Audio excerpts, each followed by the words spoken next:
Welcome to the Oneness Movement for Humanity. Our collective destiny is glorious. Let's work together. Welcome to the podcast. Today, we've got a great show. I'll be talking about pure love in a box. My name is Mit Gopal. Let's begin. Since the 1970s, I have followed numerous amazing advances in the USA with keen interest. As a programmer and IT consultant for 3.5 decades, I am very familiar with many companies, including IBM, Digital Equipment Corporation, Xerox, and HP, the early adapters and innovators that heralded the information age. Over the last several decades, I have been equally fascinated by this great nation's spirit, which drives progress in other areas such as politics, social changes, medicine, aviation, space travel, and much more. In my previous chapter, I've mentioned how chaotic Washington has become lately. In heated debates throughout the nation, civility has vanished, causing anger and fear to flare up daily. Rightly, many leaders and citizens are pondering where their beloved country is going. It was the week of October 22nd, 2018, when I realized the soul of America, a country that has a long history of freedom, integration, and human rights, has lost its moral bearing.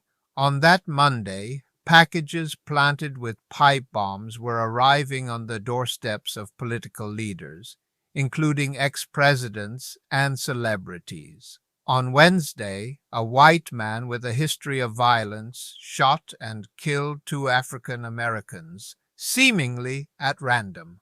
On Friday, a suspect was arrested in connection with 13 pipe bombs mailed throughout the nation. On Saturday, a heavily armed man busted into a Jewish religious ceremony in Pittsburgh and killed 11 worshippers. In great despair, some headlines in the U.S. media were alarming. One read, "A scary time in America," and another, "72 hours in America." 3 hate-filled crimes.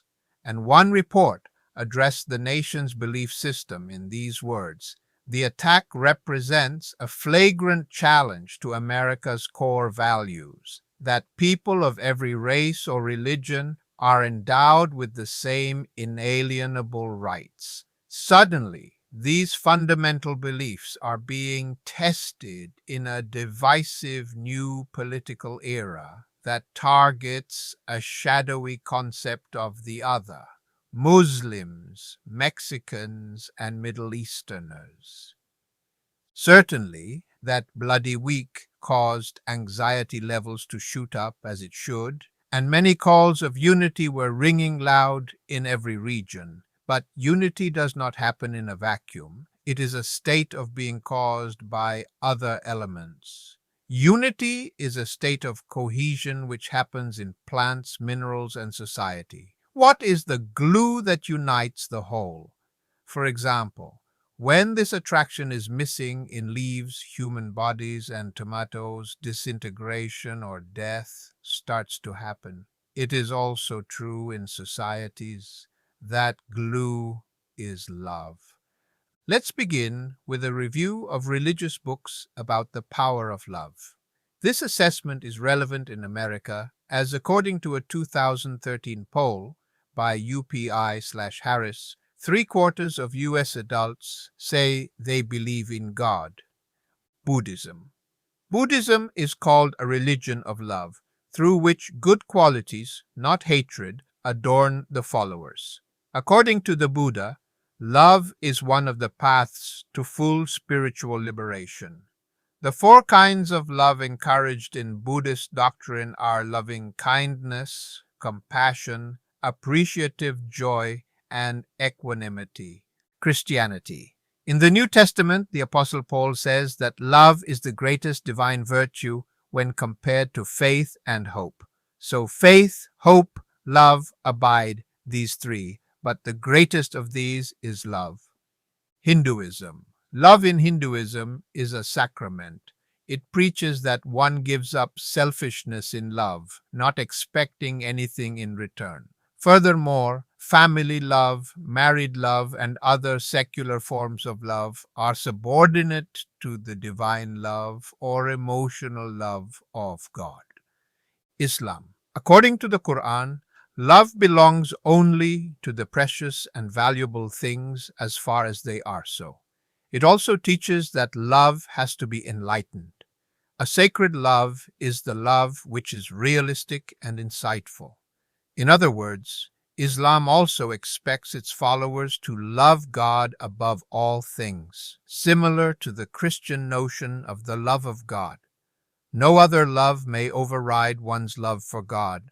God should be the highest and foremost object of love. Jainism. According to Jainism, the highest forms of love are nonviolence, sociability, compassion, and peaceful coexistence. Judaism. The Jewish Torah says, "Love thy neighbor as thyself." Kindness is a huge part of Judaism, and the word mitzvah means doing any good deed. The Ten Commandments say, "Thou shalt have no other gods before me," to love God above all, and "Thou shalt not murder." The Jewish law also commands Jews to protect their fellow men and recognizes the sacredness of life by giving much significance to its preservation. Bahá'í Faith. The love of God is considered the origin of love in all creation. Through this love, man is endowed with physical existence until, through the breath of the Holy Spirit, this same love, he receives eternal life and becomes the image of the living God. The love of human beings for God is the origin of all philanthropy. This love causes the hearts of men to reflect the rays of the sun of reality. Love has received considerable attention outside of religion too. It has been well studied and researched throughout history.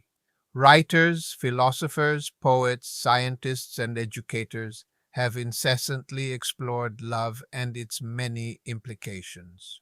The renowned English playwright Shakespeare's most famous work was Romeo and Juliet, which celebrates the passion of two young lovers. In the East, there is a similar love story called Laila and Majnun. Countless novels, paintings, and poems are dedicated to love. Somewhere in the plot of every Hollywood and Bollywood movie, there lies a love story. The Taj Mahal, a mausoleum renowned worldwide for its architectural magnificence and aesthetic beauty, built by Shah Jahan, an emperor of 17th century India, symbolizes the everlasting love he had for his wife, Mumtaz Mahal. Millions visit it annually. Where there is love, there is hope. Where there is hatred, there is despair. The following story is an example of love between a daughter and father. A man punished his 3-year-old daughter for wasting a roll of gold wrapping paper. Money was tight, and he became infuriated when the child tried to decorate a box to put under the tree. Nevertheless, the little girl brought the gift to her father the next morning and said, "This is for you, Daddy." He was embarrassed by his earlier overreaction, but his anger flared again when he found that the box was empty. He yelled at her, "Don't you know that when you give someone a present, there's supposed to be something inside of it?" The little girl looked up at him with tears in her eyes and said, "Oh, Daddy, it's not empty. I blew kisses into the box. All for you, Daddy." The father was crushed. He put his arms around his little girl and begged her for forgiveness. He kept that gold box by his bed for years. Whenever he was discouraged, he would take out an imaginary kiss and remember the love of the child who had put it there. In a very real sense, each of us has been given a gold container filled with unconditional love and kisses. There is not a more precious possession anyone could have. Human love comes in many shades. There is romantic love, love for your country, and love for your religion. Love drives passion in us, but it can be blind. It can betray us and lead us into destruction. Worst of all, when love becomes an obsession, it is an obstacle on the spiritual path. Love has led many to disagreement, disunity, and violence. Passion is a good thing, but it must be tempered with cool-mindedness. Considering the problems facing humanity and the search for solutions, love for our fellow beings is not enough. Love of God is the requirement, as it is above all other forms of love. Then it is easier to overlook the shortcomings of others and only see the face of the Lord. Once Mother Teresa was asked about the unconditional compassion, generosity, and love she shows to others. She answered that it is only possible when one sees the positive attributes in others, such as forgiveness, kindness, and mercy, the powers of our Creator. Another point to remember is that regardless of our religious affiliations, we are all created to build the kingdom of God on our planet. What is the first requirement of the dwellers of this glorious society? It is none other than the love for God, which is above the love for one another and mentioned in many holy books. Finally, the idea that we are drops of water in the same ocean is at the initial stage of our collective awareness. When this initiative grows into a global consciousness, the concept of us and them evaporates and is replaced with a vision of the oneness of humanity. To love and be loved by others and to treat them as we would like to be treated is the golden rule of every religion. Our love for our fellow human beings can transform our current world into paradise, the golden age. This is God's promise to us. Don't count on political leaders to make this happen.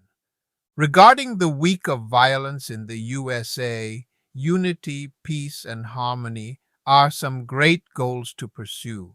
Could it be that the love of God is the key ingredient in achieving the cherished divine goal?